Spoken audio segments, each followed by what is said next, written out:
so that you guys can reference it later. Okay, so number 3, what questions did you guys have on number 3?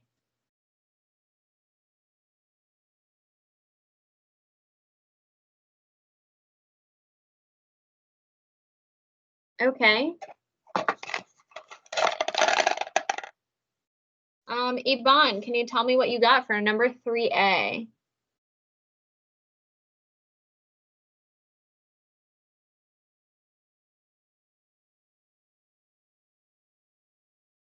So this says in 1960 to 61 and 97 and 98, comparisons of winning speed and time for the Daytona 500 race. The differences in average speed are both 25 miles per hour. So the difference in speed is 25 miles per hour for both of these time slots. The time differences are not the same. At first, this might seem like a surprising result. So for part A, it says, how is the fact that equal changes in average speed don't imply equal changes in race time illustrated in the shape of the graph sample from number 2? So Yvonne, what'd you say for part A?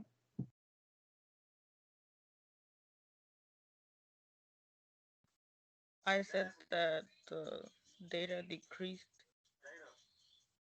That what decreased?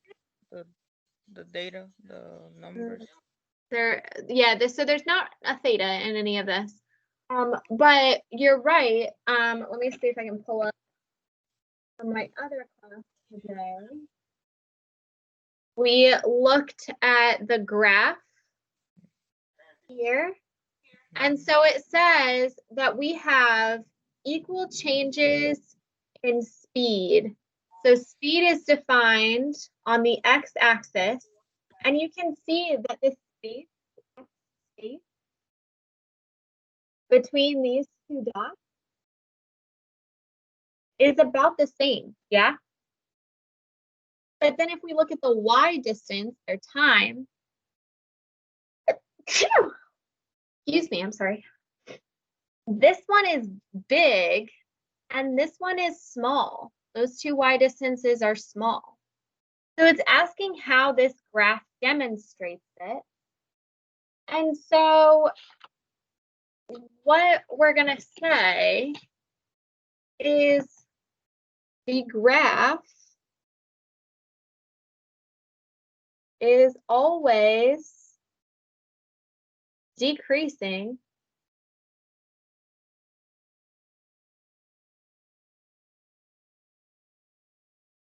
but it decreases more slowly or at a decreasing rate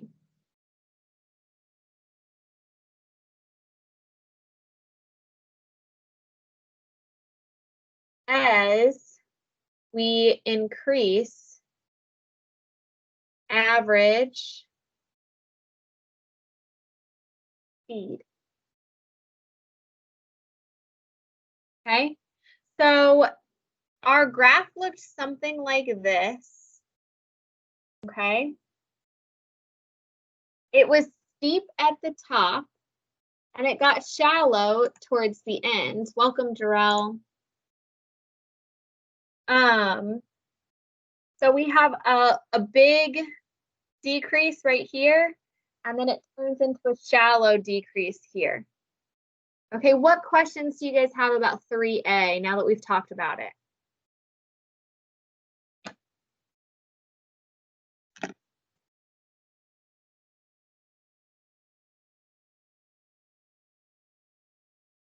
Oop.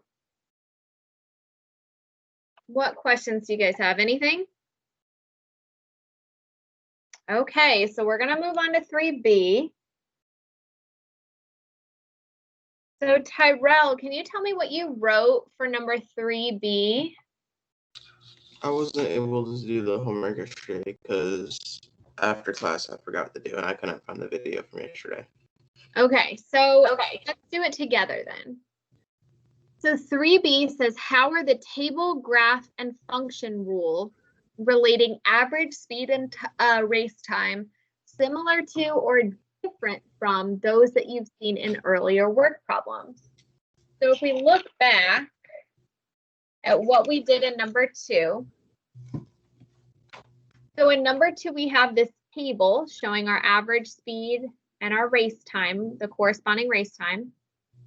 Then we came up with this equation that relates time as a function of speed. And then we came up with this graph that shows the relationship. It's asking these 3 things, how are they the same or different compared to other inverse variation functions we've looked at? So we looked at a bunch of inverse variation functions last week. So anybody, I'll open it up to anybody instead of just Tyrell. What do you think is the same or different compared to this function? So this function had t equal to 500 over s. It had a graph that looked kind of like this. And we had a table of values, but those are less important to see. So this was our function today. How is it different than other functions we've seen in the past?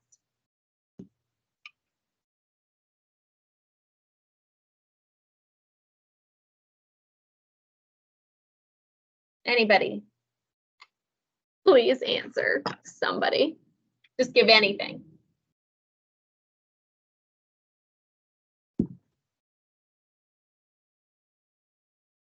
Okay, so what I'm going to do is I'm going to show you. Let me open up my phone. So, okay, so all of you guys should have had the opportunity to go to school last week. This was an announcement I had at the top of our homepage all last week, and it's currently still up there.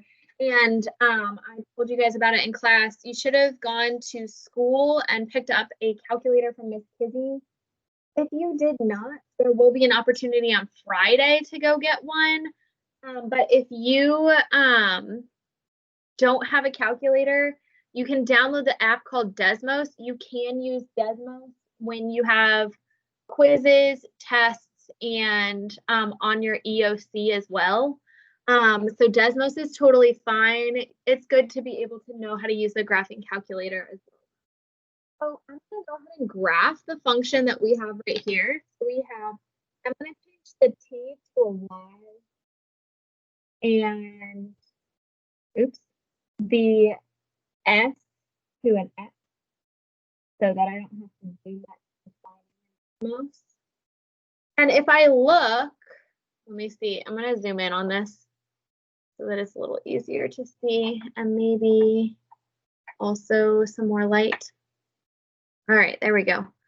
So if I zoom out on Desmos, I think I can, yeah, maybe not. I can see my function here. So this is the function we came up with. Now we looked at other functions last week, like you can have maybe y equals 3 times x, okay? And this function gave us, it was like a direct relation, right? Because we just have them straight across equal to each other. This gives us a line. We also maybe could have had so let's do a small number, maybe 3 over x. We could have an inverse variation relation that is a lot smaller. So this green line on here is a lot closer to the x and y axis than the red one was from this problem. So this function specifically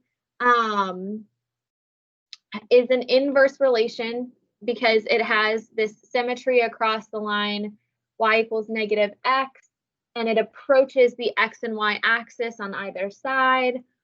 We had direct relation, which had a linear relationship. And we see that the smaller the constant of proportionality is, the closer our curve should get to the x and y axis. So this function was a pretty big value. So other functions, said, how is this function rule? So other functions, some of them were linear, some had smaller. Oops, you guys can't see that. I'm sorry. Constants of proportionality. Okay, maybe some of them have negative constants. Okay, and they all vary depending on that constant that is in there with the function. Okay, so it's just asking you to compare the function that we were given to other functions that we've seen in the past. So what questions do you guys have on 3B?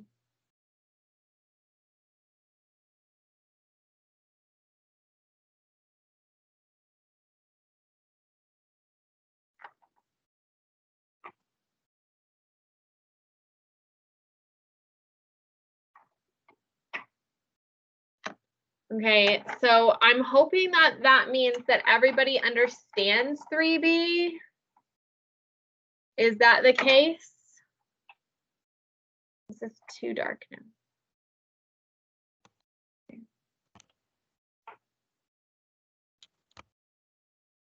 now. Okay, let's move on to number 4.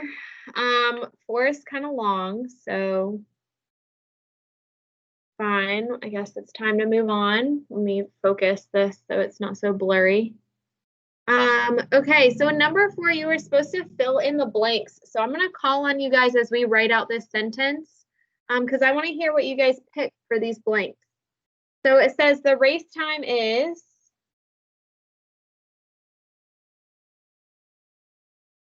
blank proportional.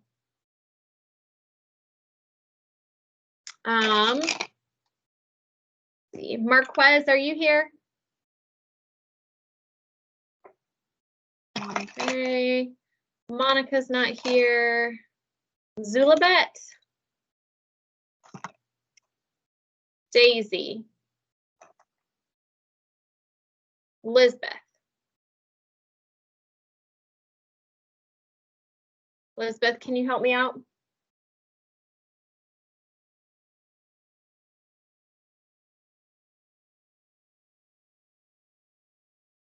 Hey, Lisbeth, you said here earlier. You're here. I need help. We don't want to waste time, okay?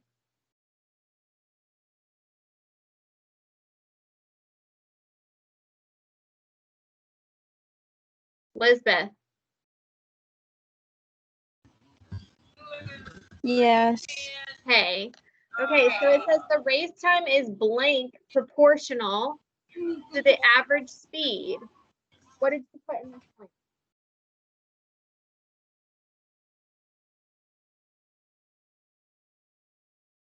So the average or the race time is blank proportional to the average speed. What blank or what word from the word bank did you choose to put in there?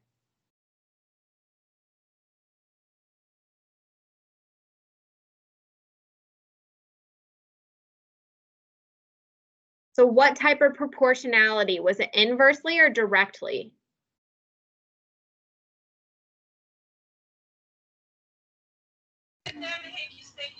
Inversely, I Yes. think. Yes, very good. So this is inversely proportional to the average speed. And this is because, do you guys see how we have t equals, and then we have s on the bottom? If you think about fractions, like the number 3, its inverse is 1/3. Its multiplicative inverse is 1/3. We put the value in the bottom. So we're saying that this t value is equal to this s value when it's in the denominator and has 500 on top. Okay, so this is just saying that this variable is proportional to this variable when this one's flipped upside down. Okay, so it's kind of referring to fractions there. So inversely proportional to the average speed with a